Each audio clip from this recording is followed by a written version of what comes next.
Hello, and welcome to the Empowerography Podcast. This is a platform created for women's voices to be heard and a place to share their stories, journeys, and successes with the world for the purpose of helping other women who might be on similar journeys.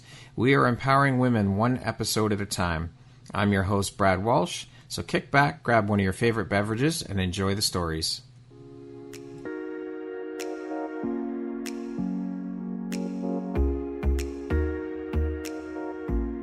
The world needs to hear your message and your story, so don't deny the world of that gift within you that the universe has given you. Someone out there needs to hear your story because it will support them in feeling hope, inspired, and even transformed. Do you want to discover how I help get my clients out of their own way, show up, and confidently share their message? I would love to extend an invitation to you to join me in my free masterclass, Start Your Own Podcast from Idea to Implementation, on Wednesday, April 5th at 1 p.m. Eastern. You can find the registry link in the show notes. Hope to see you there. Hello there, Brad Walsh here, your host of the Empowerography Podcast. Today, my guest is Val Huse. She is a multidisciplinary scientist, a Reiki master, and the creator of Molecular Reiki. Welcome, Val. How are you today? Thank you, Brad. I'm doing good. Thank you so much for having me. I am so excited and happy to have you here. You and I have been back and forth trying to get this fucking thing done. So it's nice to finally have you here to be able to have the opportunity to sit down and chat and share all about the beautiful light you're putting out into the world and share your story and your journey. So welcome, and I'm happy to have you here. Thank you so much. So with all of that being said, you have a degree in molecular medicine. You are all of the other things I mentioned. How long have you been a scientist, and what is a multidisciplinary scientist? So I've been a scientist since 2005, so about 18 years. Okay. And a multidisciplinary scientist is one that has experience in several scientific fields. So, for example, my degrees are in computer science, biotechnology, and molecular medicine. So my experience spans all of those disciplines. Okay. And so what inspired your journey into the world of becoming a scientist, Val? So honestly, I originally had no plans in becoming a scientist. But as I look back, it was essentially the path of least resistance. So the universe pushed me in this direction. I didn't have a great time getting my bachelor's degree in computers. The most random blocks would come up, and one of those ended up getting me kicked out of the major, and I had to reapply. Wow. However, in the biological sciences, doors would just open up for me. For example, after graduating, there were not many jobs in computers, and I ended up with part-time work. However, fast forward a year or so later, and I secured a job at a leading genetics and genomics nonprofit for a laboratory position, and I had not a shred of laboratory experience. It just happened. I was pushed in that direction.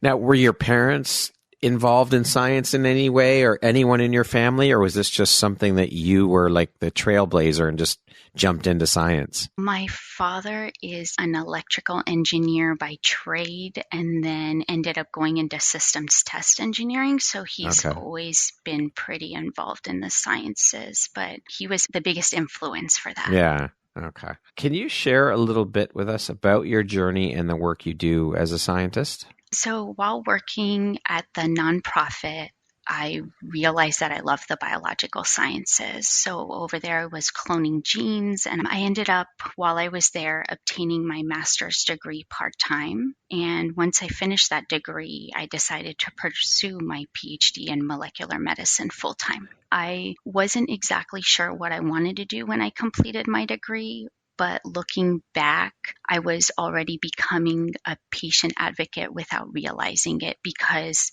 friends of family, neighbors, they would contact me at all times asking for my opinion on medical issues. A lot of pictures that I wasn't ready to see. Yeah. And I enjoyed this so much that before I even completed my degree, I ended up volunteering for a pediatric office, and I was providing them with the same service, a lot of advice. And I also had a column in the graduate school newspaper where I would post health advice. Once I graduated, I veered off my path once again. And I see a common theme here, Val. There is. It takes a long time to see these patterns, but I ended up doing my postdoctoral work in biodefense for the U.S. Army. Again, things were difficult. None of my experiments were working, and I was obviously on the wrong path again. So after 2 years, I left and got a job as a microbiologist where I'm now working in public health. So I've been there for almost 7 years already. And I've since realized that I'm on the right path because just like the nonprofit genetics job, this one literally fell into my lap, and it was so easy. So I've learned my lesson. Sometimes it takes us a while to get to that place, right? Where we learn and we realize, okay, the path of least resistance is probably the way to go. Yes, because that's not what you hear growing up. That's right. You hear take the road less traveled and it should be difficult. And I learned that it didn't need to be this difficult. All that conditioning bullshit, societal, parental, all of it. 100%. Now, I know through previous conversations with you and your own personal journey and struggles that you and I are both pretty much in the same mindset when it comes to healthcare and medical systems. And you're in the US, I'm up here in Canada, but I think we can both agree that the systems in both countries are severely fucking broken. Yes. And so in your opinion, I would love to hear, first of all, why do you think the healthcare system is so broken? What are some of the causes behind that, you think? And secondly, how do we begin to move forward and find a solution for people? I really think the current system, to me, when I look at it, it's almost like it's irreparable. So what are the answers here, in your opinion? What do you think? So let me first give you an example, if that's okay, of why I think it's so broken through my experience. So this is a shortened version. So when my youngest was little, around 2 years old, she started waking up at night, just screaming any time at night. And it would go away for a few months, and then it would happen again.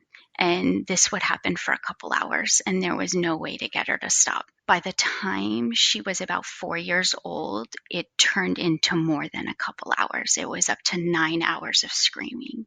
Wow. And it was awful. And pediatrician after pediatrician would tell us she was spoiled. That's what they were telling us. That's the answer? Right off the bat, she's spoiled.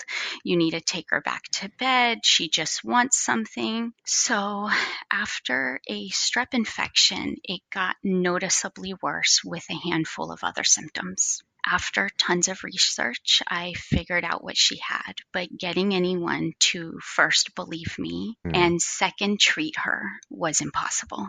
It ended up that my daughter had PANDAs, and that stands for Pediatric Autoimmune Neuropsychiatric Disorders Associated with Strep Infection. Wow. Like they needed an acronym for this because it's Holy huge. Shit. It's huge. And how common sorry to interrupt you, but is this a very common thing among kids? So the medical community will tell you it's not. But at the time, I joined a Facebook group, and there were 17,000 parents on there looking for help. And I believe that there are tons of children that are currently being institutionalized with this, and they have been misdiagnosed with something else when it's in fact caused by strep. Basically what happens is when these kids come into contact with strep, their immune system starts attacking their body, specifically their brain. And this isn't completely outrageous, as we know that you can get rheumatic fever after an infection with strep because the body can misidentify heart tissue as strep. Okay. I ended up taking her to doctor after doctor, and what she had was misdiagnosed as seizures, blood sugar issues, and I was still hearing that she was spoiled. I can't believe that was the answer. She's spoiled. You need to stop spoiling her. That's it. And it's like they're giving these parents nowhere to turn. They have nowhere to turn. And fast forward several specialists later, and we ended up at Children's Hospital in DC in the infectious disease clinic, where they told me that This is one of the best children's hospitals. Right. And they told me that PANDAS doesn't exist. However, there are many good locations where I can institutionalize my daughter. Holy shit. And it hit me like, how many parents have been told this? And how could it be that one of the best children's hospitals couldn't even help me? So finally, months after the worst had begun, I found someone that would listen, and he gave her all the tests she needed. My daughter ended up that she not only had strep, she was also infected with Lyme and mycoplasma. So basically, it had caused her immune system to go crazy. So from around January 2019 until November, we basically lived a nightmare. And at the end of that, I was diagnosed with PTSD. I couldn't handle screaming anymore. Oh, of course. And loud noises.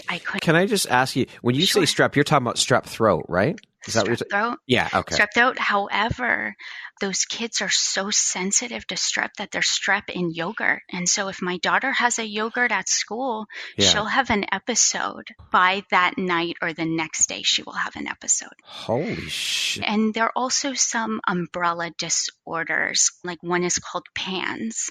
Mm-hmm. And with PANS, you can get very similar symptoms if you come into contact with mold, for example. Okay. Wow. So the medical system had seriously failed us in several ways. So why do I think the medical system is broken? So let me ask you a question. So when was the last time you went in to see your doctor and left with a health issue resolved? Never. It's never happened. If it's not an infection or a broken bone, you're not leaving there with a resolution. Yeah, because the infection, here's a script. Let's just give you some pills. There you go. Go on your way. You're done. I've got my quota for the day or for the week or whatever it is, and see you later. I'm getting paid, and you can just keep taking these meds, right? It's unbelievable. And our medical system is good at one thing, and it's trauma. Yeah. However, we have very few cures for any ailments. Our medical system revolves around symptom prevention, where the drugs that are used cause a host of side effects, which require additional drugs, which turn into an never-ending cycle of side effects and drugs. That blows my mind. When I see commercials on TV for new medications that are coming on the market, the list of side effects is fucking mind-blowing. It's like, why would think this can cause brain injury? This can cause possibly death. Why would what the? And I understand that, of course, Big Pharma has to cover their ass by saying these things just so that they're not held liable. But then again, Big Pharma is a whole other fucking issue. It's a completely different thing. Yeah, that's a whole episode in itself, right? Because they create these drugs or bring these drugs to market, and they may get sued for them, but the money they make from the fucking drug more than covers the legal fees that they have to deal with. And so they just keep on producing these drugs that cause further problems. It's cyclical. There's no end. There's no end. And the crazy part is people are asking for this. They're asking for it and they're delivering. And so I do think that like the regulatory bodies, the drug companies, they do get most of the bad rap. It's not completely unfounded, but I do think that fixing it starts in the medical schools and the training of new physicians and what to look for, what to accept, giving the patients more time. Yeah. And the number one thing is believing them, because chances are that they know what's wrong with themselves or their kids. Yeah, in your case. It's funny, I had an interview with a woman and she's a fertility expert, and we were talking about infertility expert, sorry. And we were talking about how, like you just said, the problem starts with training the staff. If the staff aren't trained on how to deal with these things, how are they supposed to help the patients? You're just sending patients home. Here you go. In particular, she was talking about how she had 3 miscarriages and they don't know how to deal with that. They just say, here's a pamphlet, here's whatever it is, and send you on your way. If they were properly educated and taught how to deal with these issues as nurses, as doctors, that would then in turn, of course, help the patients, and they would not go home feeling hopeless, just as you did. And I'm not comparing the two, of course, they're very different, but you get sent home and you're helpless. Come on, I need some fucking help here. You do. And it's almost like they've gotten desensitized because I've seen a lack of bedside manner. Oh, yes. And I think that goes with what you just mentioned. You can't send a patient home like that without anything after telling them bad news. Yeah. They need to know how to cope with and deal with. They need alternative solutions, right? Yes. And again, that's another episode with mental health. And oh, yes. It's huge. It's huge. It is. Now, I'm very intrigued and curious to know, Val, with you being trained in and having your scientific brain, how did you stumble into the world of the Reiki healing modality? When I think of science, these healing modalities like Reiki, etc., they obviously do not come to mind immediately. So how did this all unfold for you? When I was little, I did used to intuitively try to heal others. And then I guess I just stopped. I grew up. I forgot about it. However, what got me started on this path recently is when we were going through the PANDAS issue with my daughter. So she ended up having a scan that I had requested. And they found out she also had a syrinx, which is another rare disease. And that's a bubble in her spinal column, and it's filled with spinal fluid.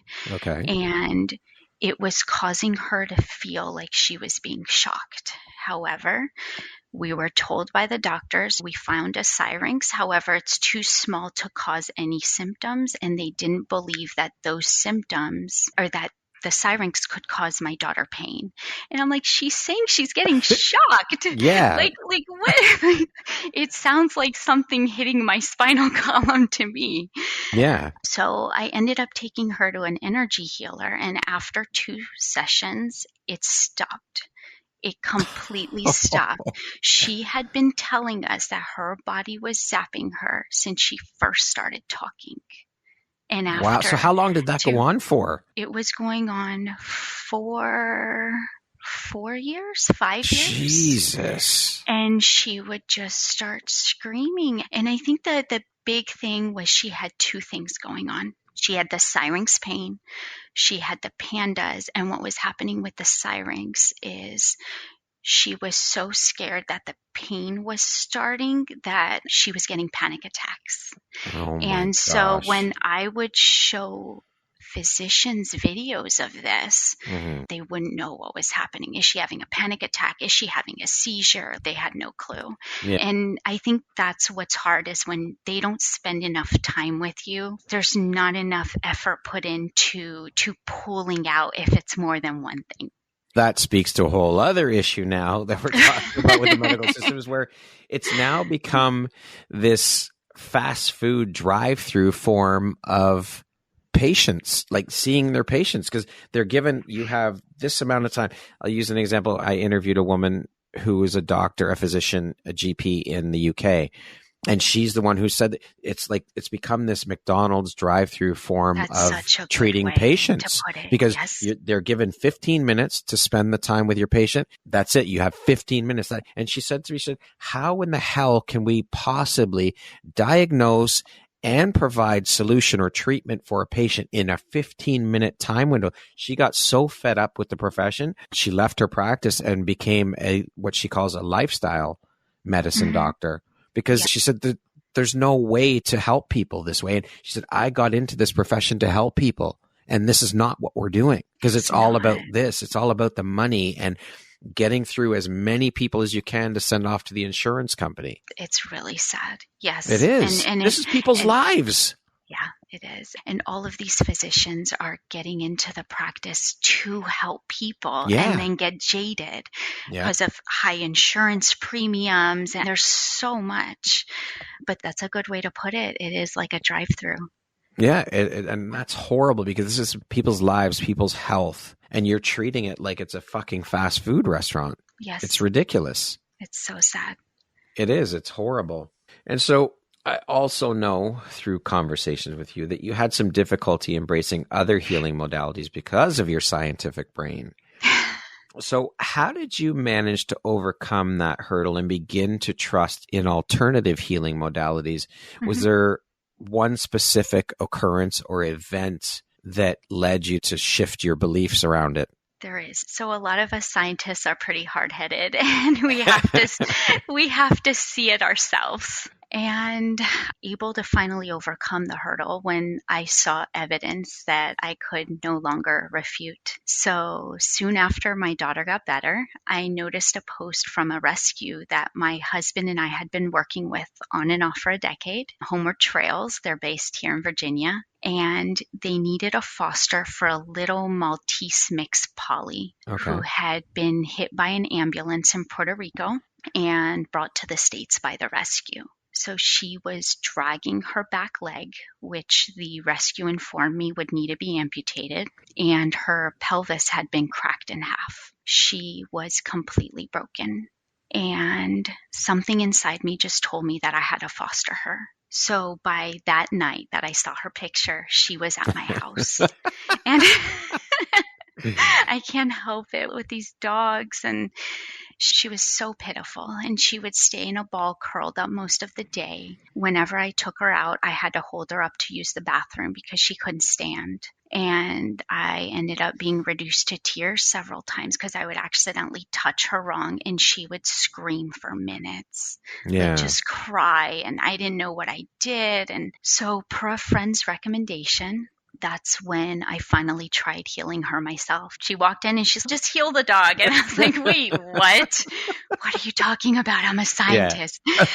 I had no clue what I was doing, but I started to remember how I used to try to heal my family growing up. And I sat there for 20 minutes every night with my hands on her wherever she was hurting and concentrating on repairing her bones and nerves. And she started to wait for me at the same time every single night and would lick me while I was working on her. I was like, what is happening? But I'm going to keep doing this. So within 2 weeks from when I started, she was running. She stopped. Wow. I mean, she was running. I have video evidence of this. I believe you. So she stopped dragging her back leg. And within 9 weeks of her entering my house, she was adopted out. The rescue couldn't believe it. They asked me to send a video.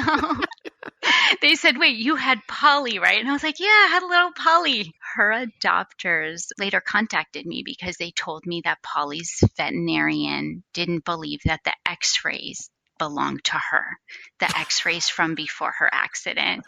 And he said that she should never have been able to jump again. And she was jumping on and off a chair or a bench or something in his office. So at this point, everything just became clear to me that my path had always been to be a healer. And I no longer had any doubt that there was something to these modalities. What an incredible gift.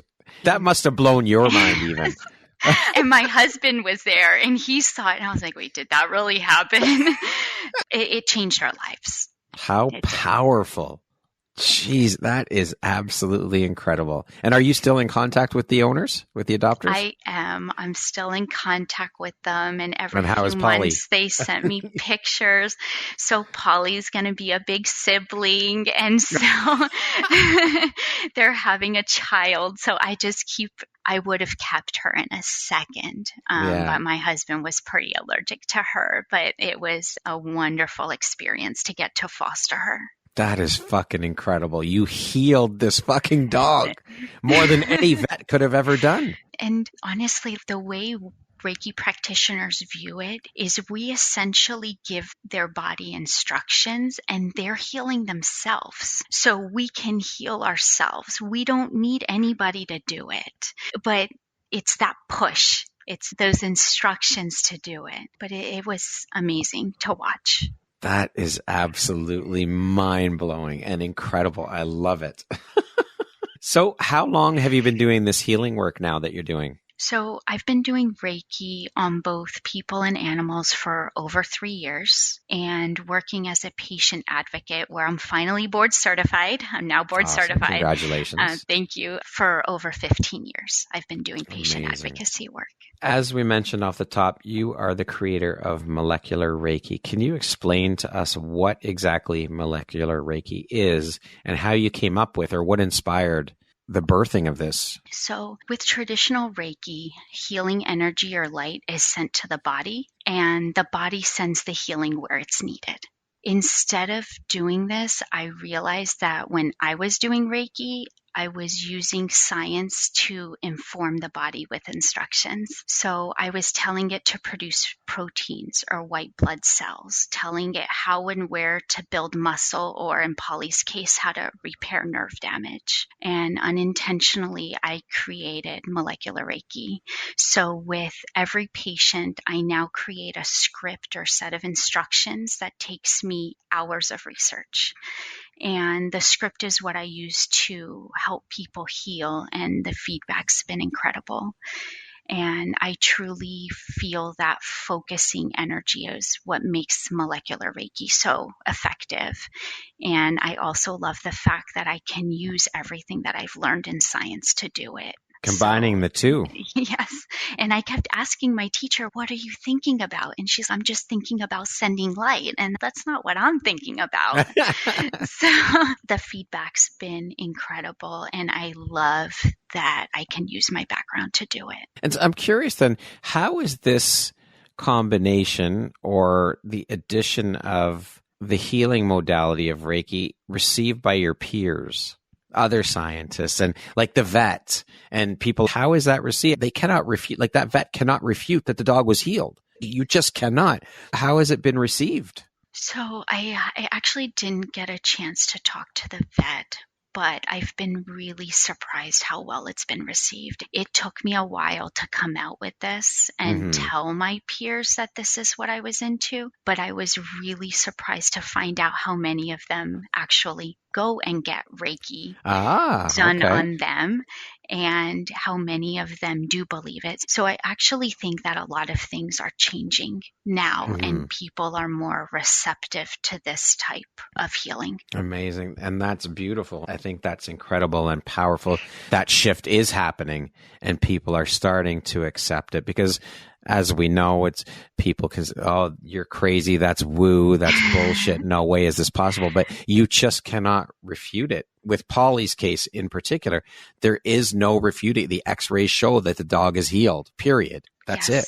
And even I had a client that their son was in a very bad accident. And after surgery, I was sending him during surgery and after surgery, I would send him healing. And the mother, she wasn't telling the physicians, but she would message me every time. They told me they don't know how he's healing so fast.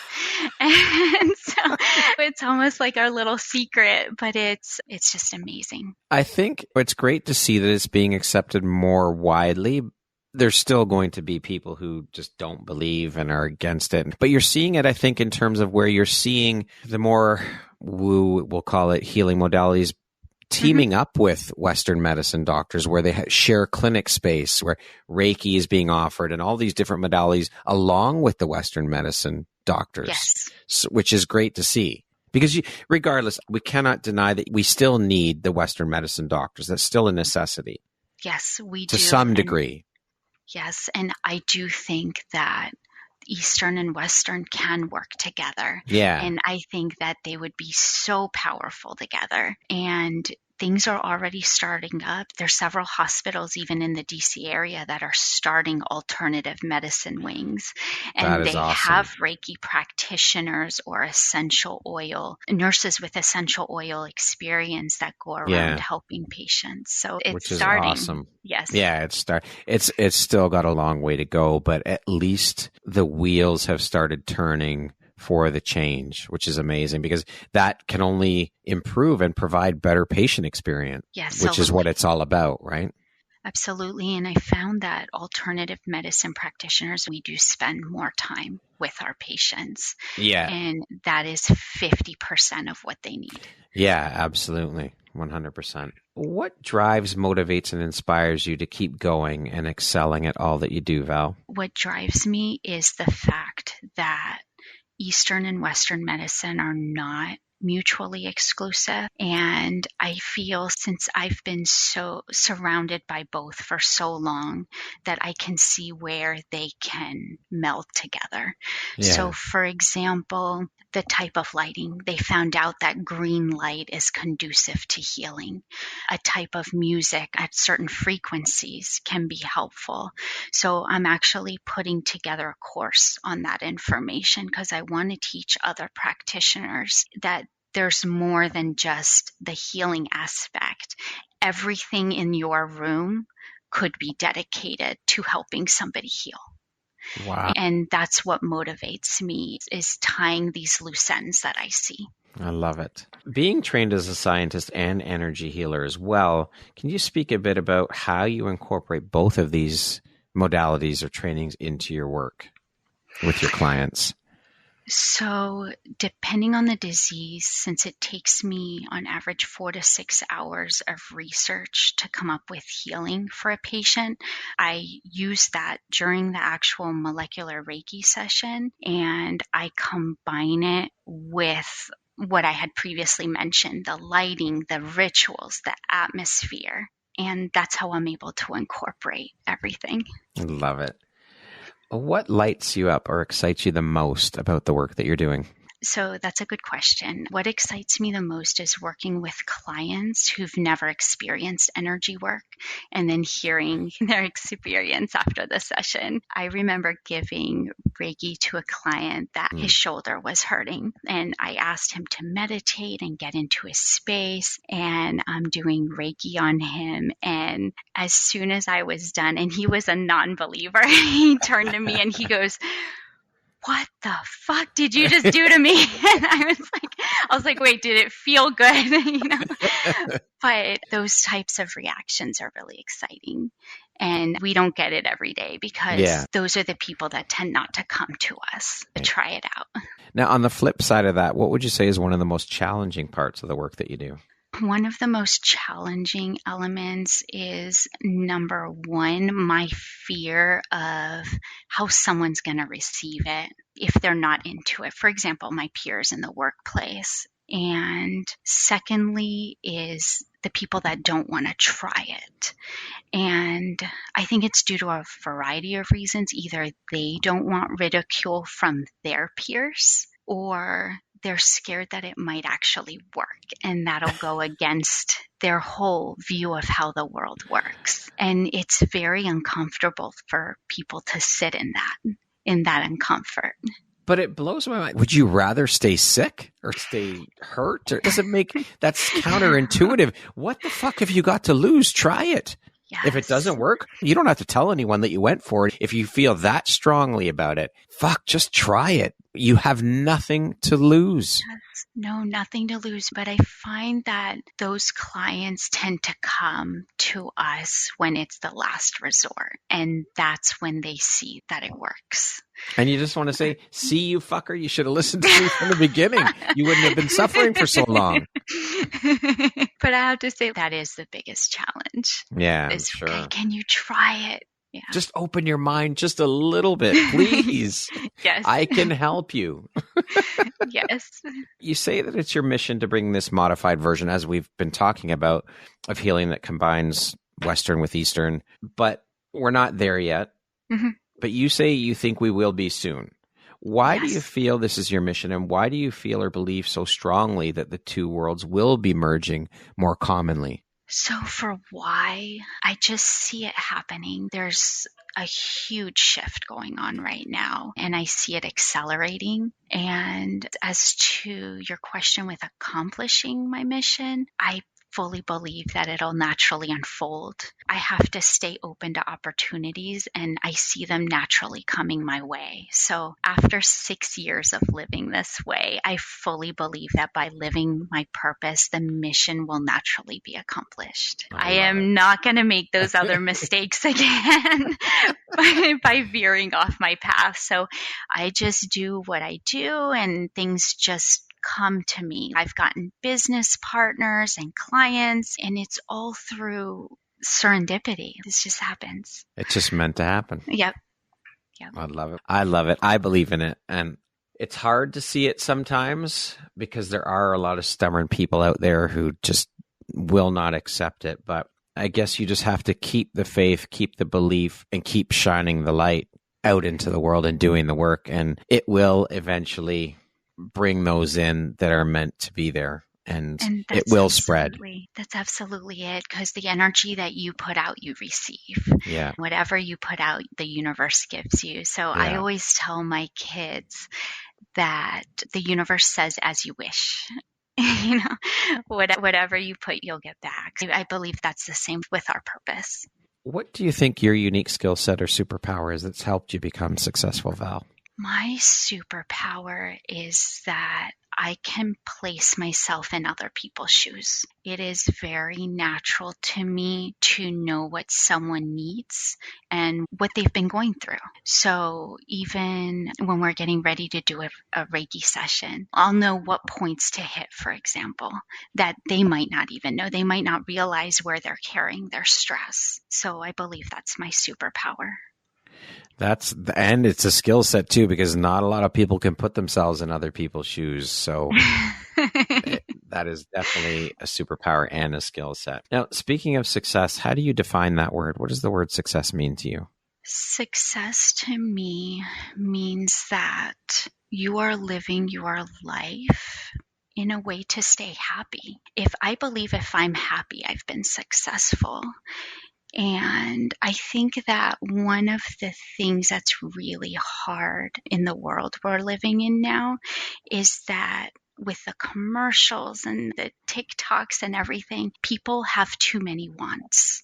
And I think that the way to get that is to minimize the number of wants. If you have no wants, then you are truly happy in how you're living now. And that is how I define success, is how happy am I right now? Are all my wants fulfilled? What would you say is one of the most important things you've learned in your life? And what was your life like before you learned it? And what was your life like after learning it? The most important thing I've learned is that a little bit of what we touched upon previously, your purpose isn't always what you think it is. However, it'll always be something that you love and are interested in. And my life, like I mentioned before learning it, it was tough. It was very tough. And there were tons of blockages and obstacles. But now I feel that everything comes very easy. Excellent. And that's how you know you're on the right path. Right? Yes. What would you say is one of your biggest failures, or we'll use the word life lessons or teachable moments? And what did you learn from it? So I felt that by not having started on this path sooner was my biggest failure. I was thinking to myself, how could I have wasted so many years studying things that had nothing to do with what my purpose was? How could I have wasted so much time? But I've learned that things always happen as it should, because like I've said, like now I'm using science in my purpose. So I was pushed to do something that I ended up needing. My biggest failure ended up being my biggest accomplishment. Yeah, these roadblocks or perceived roadblocks or hurdles were all part of your journey. It's part of how you got to where you are. We need to go through them, right? To get to where we need to be. And it all helps shape us. It does. And that's a good point you brought up. Everything is a learning experience, and we need all of it. There are no failures. There are lessons. Exactly. That's it. Yeah, yes, that's exactly it. Everything is put in our path for a reason to help get us to where we need to be. And we have to learn, I think, to find the silver lining in every situation, because there is, I don't care what anybody says, in every experience, situation we go through in our lives, there is a silver lining there. You just have to find it, and you have to look for it and find it, but it's there. That's 100% true. Yes. You can look at something as terrible as COVID. Yeah. And it was a catalyst for a lot of good change. Absolutely. As well. But you do have to look for it. For sure. I think there was more good that came out of COVID than bad. And that's not to minimize all of the loss that people experience, whether that have been financial, life loss, lost loved ones, all of those things. But I still think the good far outweighs the bad of that whole situation, because there was so much goodness birthed out of that 3 years of seemed hell that we all went through on a global scale. Yes, I completely believe that. Yes. Val, who in your life has had the biggest impact on you and why? I would have to say that my parents have had the biggest impact on me by pushing me to become the best version of myself, number one, and number two, by teaching me compassion for everyone. Everyone. They were, from when I was little, they were teaching me how I can't judge everybody's situation the same, and just showing me different ways to view different things. So they by far had the biggest impact on me. What is an unexpected blessing or occurrence in your life that you're grateful for? I think an unexpected blessing, honestly, was not succeeding in securing a better job in computer science when I originally graduated, because I can't imagine what I would be doing now, and that I would actually be super happy. It would have taken me in a completely different direction, and I could have been happy, but not as happy as I am today. And so how has your life been different then from what you'd imagined it to be? So that's a good question. So like I mentioned, with wants, I grew up not really wanting anything, and I was happy with whatever job I got and whatever came my way. However, now I have major wants, and I want to change the healthcare field, and I have a huge dream of starting a wellness center that truly encompasses the science and the metaphysical fields. That is a beautiful vision and goal for sure. It's been very different. If you asked me when I was 17, 18, what I imagined for my life, it definitely was not starting a wellness center. Which is often what happens, right? We never picture ourselves in the position, not usually anyways. We don't picture it. Like I never in a million years thought I would be hosting a podcast that lifts and amplifies women's voices. And here I am. This is what I'm doing. And I know without a shadow of a doubt, this is why I was put here on this planet. This is my mission. This is my purpose here on Earth. Yes. And I never in a million years ever would have even, the thought never would have even entered my mind that this is what I would be doing. And it's so incredible, like where our paths take us. Yeah, it is. And I love hearing everyone's story because it's usually crazy. Absolutely. Val, what does the word empowerment mean to you?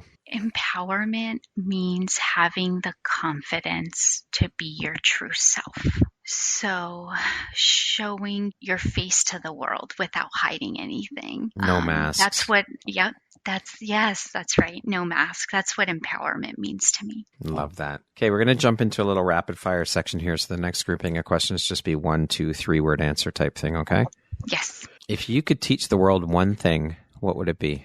If I could teach the world one thing, it would be that we're all one, and by helping others, we're therefore helping ourselves. How would you describe yourself in one word?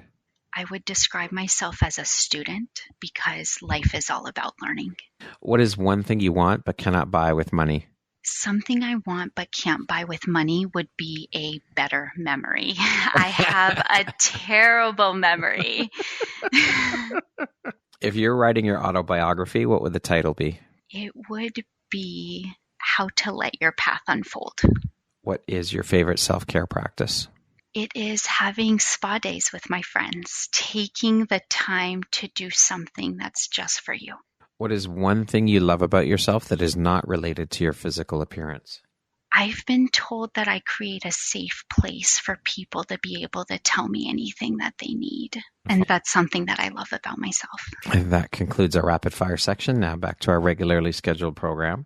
What's something you learned growing up that is apparently no longer true? That's a good question. I learned that science is not as concrete as we would like to think. Wow. And as scientists, it is our duty to know and understand that it's not as concrete as we're being taught. And I think that if all scientists had that viewpoint, they would be more open to more things. Very interesting take on that. I like that. What's one lesson your career has taught you that you think everyone should learn at some point in their life? My career has taught me how to find out if the information I'm reading is from an appropriate and trustworthy source. And I think that a lot of people have trouble with that, and it should have been taught in schools, like in high school. And it's also taught me to read and pick apart scientific papers to determine if their methods and rationales are valid. So you can't just trust anything at face value. And that's something that my career's taught me. That's what the news media does, legacy media.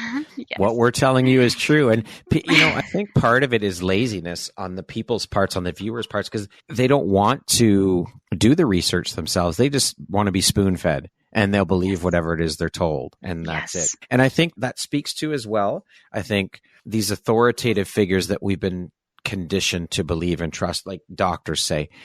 Doctors know what they're talking about, so you believe everything they tell you. That's not the case. They don't know everything. They're human beings. They can't know everything.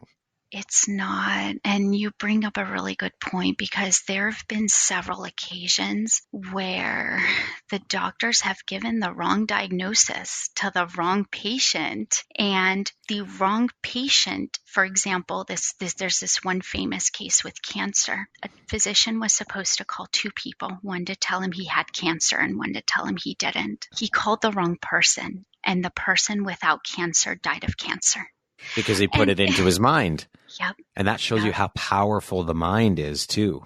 It is so powerful, and we can make ourselves believe anything. Yes. Which then, on the flip side of that, we can heal ourselves. We have the powers within us to heal ourselves, which goes back full circle to where we started. And your daughter's case is a prime example. She's spoiled.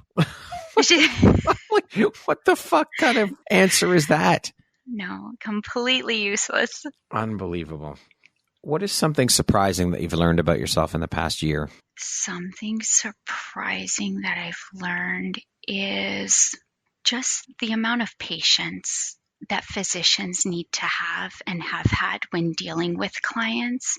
And I found that I do have that patience, and it's amazing how people can sense that when they feel they can come to you and talk to you about anything that they need. What aspect of your personality do you think has been the most helpful in your career, would you say? Maybe being an introvert, honestly. I don't know if this goes with being an introvert, but I tend to be quiet, and I tend not to talk about others. And so I believe that people come to me with things that they can confide in me with. And I think that in this field, you really need that. My dad always told me growing up, keep your own counsel, keep your nose clean, don't talk about other people. And that's it. Yes. Like that will serve you so well. It does. And people will open themselves up, and they'll tell you more than they told their physicians. So maybe that's why we're better able to help them. But it does serve well in this field. If you had the opportunity to sit down and have a 1-hour conversation with one woman, any woman in the world, who would it be and why? Oh, this one was easy. This question's easy. So Ruth Bader Ginsburg, because she was such an advocate for gender equality and women's rights. And she just had my heart, that lady. So I would have loved to have a conversation with her. If you could go back and give your younger self one piece of advice, what would that piece of advice be? I would go back and give my younger self the advice that the best path, the one leading to my purpose, doesn't have to be difficult. Roadblocks are put into place to steer you in the right direction and not to prove to yourself that you earned it. You need to take ego out of the equation. Yeah, 100%. That's a beautiful analogy. I love it. Lastly, Val, if you were to deliver your last 30-second speech to the world, your tribe, your corner of the world, your people, what would that last 30 seconds sound like? What words of wisdom would you impart?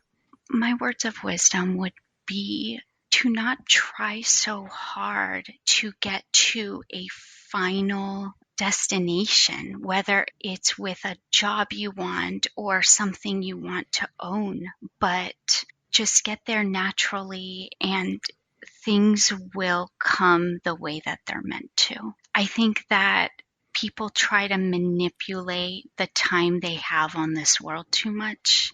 Yeah. And when it was going to be coming to them anyways, they just need to be patient and take things as they come. Beautiful.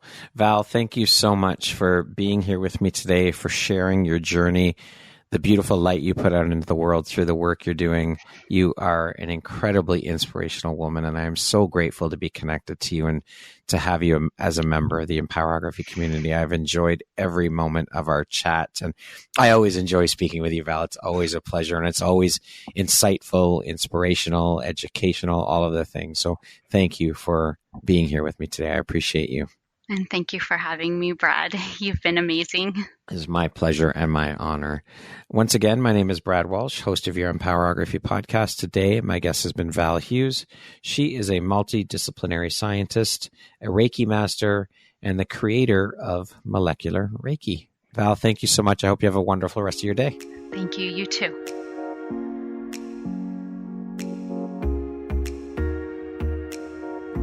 Thank you very much for listening to this podcast.